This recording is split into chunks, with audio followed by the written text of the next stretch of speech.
So it was a nice day today in South Florida, so I thought I'd take some video of the car and I'll do a little voiceover here as a follow-up to my post-purchase inspection video. So the car's been completed now 2 years and 4 months and 10,000 miles. And I just wanted to do a video if I would do it again. And I'll have to say I've really been enjoying the car. I did a complete mechanical restoration on it down to the engine. All those inspection items were taken care of and then some, like the steering wheel and the shift lever and things like that, the shift knob. And I've just still like driving the car. And I did pay right for the car because I knew the owner and it was sitting and they knew it needed work.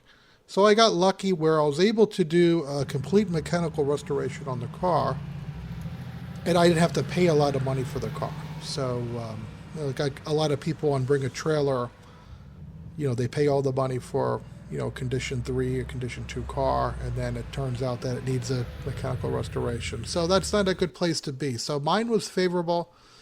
My car, even though it looks pretty good in the video here, is a condition 3. It's a driver grade. I think that's a good fit for me. I've had clean vintage cars before that were like 100% original and low miles, and I really didn't enjoy them as much. And I'm not much of a car investment guy. I'm a driver.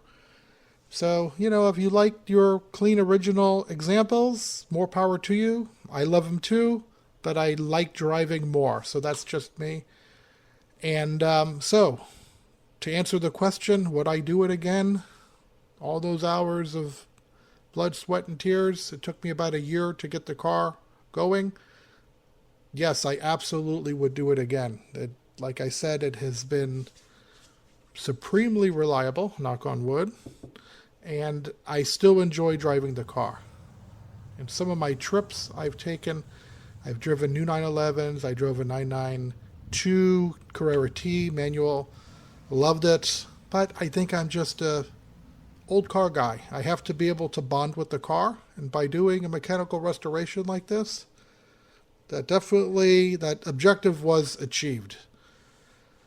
So, I know there's a lot of guys out there like me that do like tinkering with cars and playing with old stuff, and I think we're being limited these days because maybe some cars built in the last 10, 15 years, they're too complex, and we could never do this type of work on anything newer than 2005, 2010, somewhere in there. So cheers to those who have kind of gone through this trial and tribulation on their vintage car, and I hope you're enjoying your car as much as I'm enjoying mine. So anyway, thanks for watching, and leave a comment with your journey. I'm always interested to hear how other people's restorations and things have gone, like the Porsche or non-Porsche.